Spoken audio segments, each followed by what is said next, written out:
ಏನ್ ಮಾತಾಡಬೇಕು, ಏನ್ ಭಾಷೆ ಬಿಡಿಸ್ಬೇಕು ನನಗಂತೂ ಅರ್ಥ ಆಗ್ತಿಲ್ಲ. ಹಿಂದೆ ಕೇಳ್ತಾ ಇದ್ವಿ ನಾವು, ದುಶ್ಯಾಸನ ದ್ರೌಪದಿಯ ಸೀರೆಯನ್ನ ವಿವಸ್ತ್ರ ಮಾಡೋದಕ್ಕೆ ಪ್ರಯತ್ನ ಮಾಡಿದ್ದನ್ನೇ ಇಡೀ ದೇಶ ಖಂಡನೆ ಮಾಡಿತು. ವಿವಸ್ತ್ರ ಆಗ್ಲಿಲ್ಲ. ಶ್ರೀಕೃಷ್ಣ ಪರಮಾತ್ಮ ಬಂದು ಆ ಮಹಿಳೆಯನ್ನ ಕಾಪಾಡ್ದ, ದ್ರೌಪದಿಯ. ಅದಾದ ನಂತರ ಮಹಿಳೆಯರನ್ನ ಯಾರು ಮುಟ್ಟಿದವರು ಅವ್ರ ತೊಡೆನೇ ಪುಡಿ ಪುಡಿ ಮಾಡಿದ್ದು ಈ ದೇಶದ ಭಾರತೀಯ ಸಂಸ್ಕೃತಿ.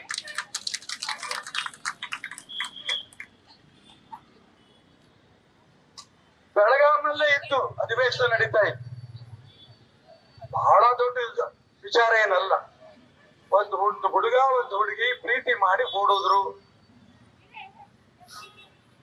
ಇದಕ್ಕೆ ಯಾರೋ ಒಂದಿಷ್ಟು ಜನ ಒಬ್ಬ ಮಹಿಳೆಗೆ ಪೂರ್ಣ ಬೆತ್ತಲೆ ಮಾಡಿ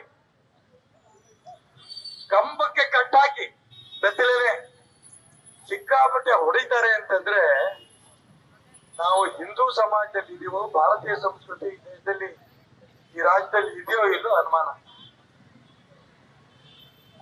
ಇದನ್ನ ಕೇಳಿ ಒಂದು ನಿಮಿಷಕ್ಕೆ ಮುಖ್ಯಮಂತ್ರಿ ಸಿದ್ದರಾಮಯ್ಯನವರಾಗ್ಲಿ,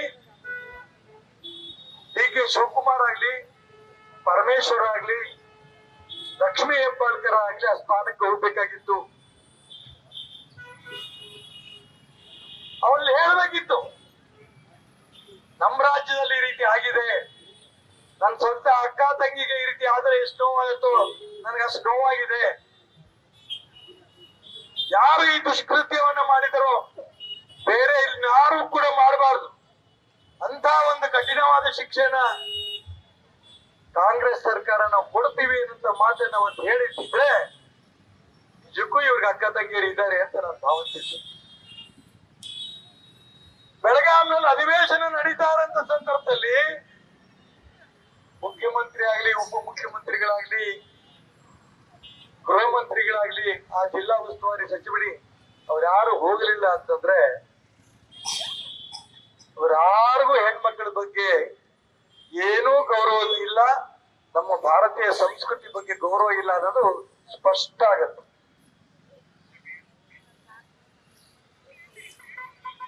ಆದ್ರೆ ಭಾರತೀಯ ಜನತಾ ಪಾರ್ಟಿ ಈ ಒಂದು ವಿಚಾರವನ್ನು ತಗೊಂಡು ಇವತ್ತು ಇಡೀ ಕರ್ನಾಟಕ ರಾಜ್ಯದಲ್ಲಿ ಎಲ್ಲಾ ಜಿಲ್ಲಾ ಕೇಂದ್ರಗಳಲ್ಲಿ ಮಹಿಳೆಯರು ಇದನ್ನ ವಿರೋಧ ನೀವು ಮಾಡ್ತಾ ಇದ್ದೀರಿ, ನಾನ್ ನಿಮಗೆ ಸಾಷ್ಟಾಂಗ ನಮಸ್ಕಾರಗಳು ಸಲ್ಲಿಸೋದಕ್ಕೆ ಇಷ್ಟಪಡ್ತಾ ಇದ್ದೀನಿ. ಇವತ್ತಿನ ತನಕ ಮುಖ್ಯಮಂತ್ರಿಗಳು ಕ್ಷಮೆ ಕೇಳಿಲ್ಲ.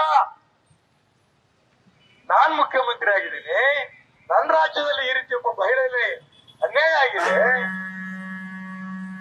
ಹಿಂದೆಂದೂ ಈ ರೀತಿ ಆಗ್ದಾಗ ನಾನು ನೋಡ್ಕೊತೀರಿ, ಇದಾಗಿದ್ದಕ್ಕೆ ಕ್ಷಮೆ ಕೇಳ್ತೀರಿ ಅಂತ ಒಂದ್ ಮಾತು ಹೇಳಿದ್ದಿದ್ರೆ ಇವರು ಕೂಡ ಕರ್ನಾಟಕ ರಾಜ್ಯದಲ್ಲಿ ಭಾರತೀಯ ಸಂಸ್ಕೃತಿಯನ್ನು ಉಳಿಸೋ ದಿಕ್ಕಲ್ಲಿ ಪ್ರಯತ್ನ ಮಾಡ್ತಾ ಇದ್ದಾರೆ ಅಂತ ಅನಿಸ್ತಿತ್ತು. ಅವ್ರ ಹೆಣ್ಮಕ್ಳು ಓಟ್ ಬೇಕು, ಒಂದೇ ಕಾರಣಕ್ಕೆ ಬಸ್ ಫ್ರೀ ಬೆತ್ತಲೆ ಮಾಡೋದು ಒಂದ್ ಕಡೆ, ಬಸ್ ಫ್ರೀ ಕೊಡೋದು ಇನ್ನೊಂದ್ ಕಡೆ. ಇಂಥ ಮುಖ್ಯಮಂತ್ರಿನ ಈ ದೇಶದ ಜನ ನಾವು ನೋಡಿಲ್ಲ. ನಾನು ಹುಟ್ಟಿ ಬೆಳೆದಿದ್ದು ಶಿವಮೊಗ್ಗದಲ್ಲಿ, ಕರ್ನಾಟಕ ರಾಜ್ಯದಲ್ಲಿ.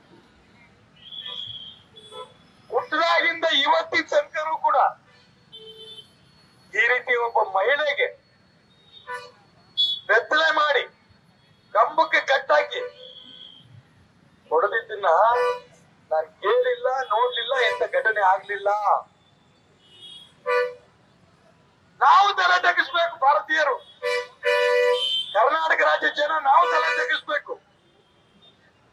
ಇವತ್ತು ಕೇಂದ್ರದಿಂದ ತಂಡ ಬಂದಿದೆ, ಆ ತಂಡಕ್ಕೆ ನಾವೇನು ಉತ್ತರ ಕೊಡ್ಬೇಕು?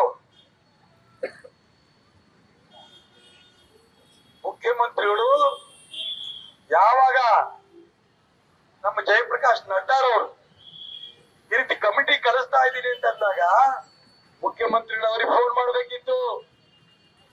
ನನ್ನ ರಾಜ್ಯದಲ್ಲಿ ಅನ್ಯಾಯ ಆಗಿದೆ, ನನ್ನ ರಾಜ್ಯದಲ್ಲಿ ನನ್ನ ಅಕ್ಕ ತಂಗಿಗೆ ಅಪಮಾನ ಆಗಿದೆ, ಇದಕ್ಕೆ ನಾನು ಕ್ಷಮೆ ಕೇಳ್ತೇನೆ, ಇನ್ನೆಂದೂ ಹಿಂಗಾಗಕ್ ಬಿಡೋದಿಲ್ಲ. ಈ ಮಾತನ್ನು ಹೇಳಿ ತಿರ್ತಿದೆ, ನಿನಗೂ ಅಕ್ಕ ತಂಗಿಯರಿದ್ದಾರೆ ಅಂತ ಸಿದ್ದರಾಮಯ್ಯನ ಬಗ್ಗೆ ಯೋಚನೆ ಮಾಡಬಹುದು. ರಾಜ್ಯದ ಎಲ್ಲ ಹೆಣ್ಮಕ್ಳು ಕೂಡ ನನ್ನ ಸಂಬಂಧಿಗಳು ಅಕ್ಕ ತಂಗಿರು ಅಂತ ಭಾವಿಸಿಟ್ಟಿದ್ರೆ ಈ ರೀತಿ ರಾಜ್ಯದಲ್ಲಿ ಘಟನೆ ನಡೀತಿರಲಿಲ್ಲ.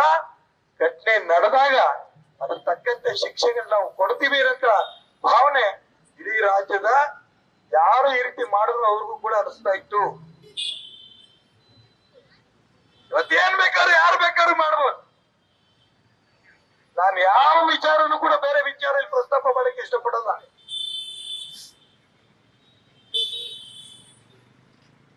ಇವತ್ತು ನಮ್ಮ ರಾಷ್ಟ್ರೀಯ ಅಧ್ಯಕ್ಷ ಕರೆ ಕೊಟ್ಟಾಗ, ನಮ್ಮ ರಾಜ್ಯದ ಅಧ್ಯಕ್ಷರು ಕರೆ ಕೊಟ್ಟಾಗ ನಾನಿವತ್ತು ಈ ಕಾರ್ಯಕ್ರಮದ ಪರಿಸ್ಥಿತಿಯಲ್ಲಿ ಇರಲಿಲ್ಲ. ಆದ್ರೆ ನನಗನ್ನಿಸ್ತು ಸ್ವತಃ ನಮ್ಮ ಮನೆ ಹೆಣ್ಮಕ್ಳಿಗೂ ಈ ರೀತಿ ಆಗಿದ್ರೆ ನಾ ಸುಮ್ನೆ ಕೂರ್ತಿದ್ದಿದ್ದ ಅಂತ. ತುಂಬಾ ನೋವಿನಿಂದ ನಾನು ಬಂದಿದ್ದೀನಿ ಇವತ್ತಿನ ಕಾರ್ಯಕ್ರಮ. ಈಗಲೂ ನಮ್ಮ ರಾಜ್ಯದ ಮುಖ್ಯಮಂತ್ರಿಗಳಿಗೆ, ಗೃಹ ಮಂತ್ರಿಗಳಿಗೆ, ಉಪಮುಖ್ಯಮಂತ್ರಿಗಳಿಗೆ ಹೇಳ್ತೇನೆ, ಇಡೀ ಪ್ರಪಂಚದ ಮುಂದೆ ಕರ್ನಾಟಕ ರಾಜ್ಯದ ಅಪಮಾನ ನೀವು ಮಾಡಿದೀರಾ.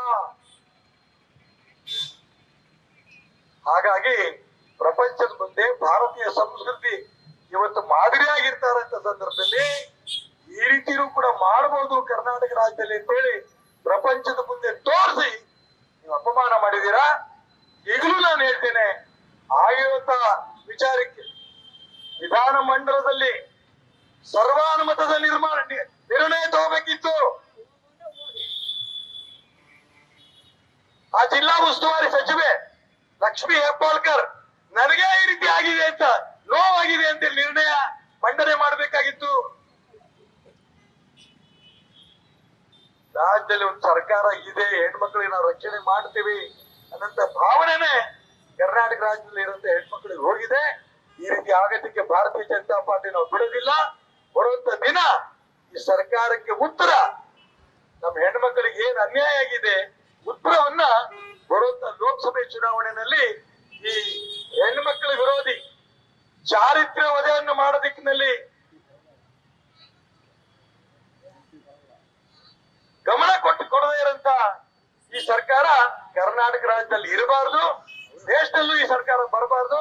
ಆ ದಿಕ್ಕಿನಲ್ಲಿ ನಾವೆಲ್ಲರೂ ಕೂಡ ಪ್ರಯತ್ನ ಮಾಡೋಣ ಅಂತ ಮಾತ್ರ ಈ ಸಂದರ್ಭದಲ್ಲಿ ತಿಳಿಸ್ತಾ, ಯಾವ ಹೆಣ್ಮಗಳಿಗೆ ಅನ್ಯಾಯ ಆಗಿದೆ ಬರೀ ಆ ಹೆಣ್ಮಗಳಿಗೆ ಒಬ್ಬಳಿಗೆ ಆಗಿರೋ ಅನ್ಯಾಯ ಅಲ್ಲ, ಇದು ಇಡೀ ದೇಶದ ಹೆಣ್ಮಕ್ಳಿಗೆ ಆಗಿರೋಂತ ಅಪಮಾನ.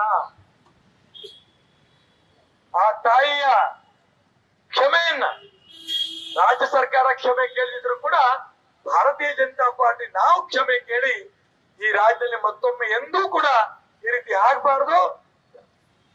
ಯಾವ ವಿಚಾರವನ್ನು ನಾನು ಪ್ರಸ್ತಾಪ ಮಾಡಿದೆ ಆ ರೀತಿ ಹೆಣ್ಣು ಮಕ್ಕಳನ್ನ ವಿವಸ್ಥೆ ಮಾಡೋದಕ್ಕೆ ಪ್ರಯತ್ನ ಮಾಡದಂತ ಪ್ರತಿಯೊಬ್ಬ ದುಶ್ಯಾಸನನ್ನ ವಧೆ ಮಾಡಂತ ತೀರ್ಮಾನ ಈ ರಾಜ್ಯದ ದೇಶದ ಜನ ತಗೋಬೇಕು ಅಂತ ಹೇಳಿ ನನ್ನ ಮಾತನ್ನು ಮುಗಿಸ್ತೇನೆ. ನಮಸ್ಕಾರ. ನ್ಯೂಸ್ ಫಸ್ಟ್ ನಿರ್ಭೀತಿಯಿಂದ ನಿಮ್ಮ ಪರವಾಗಿ.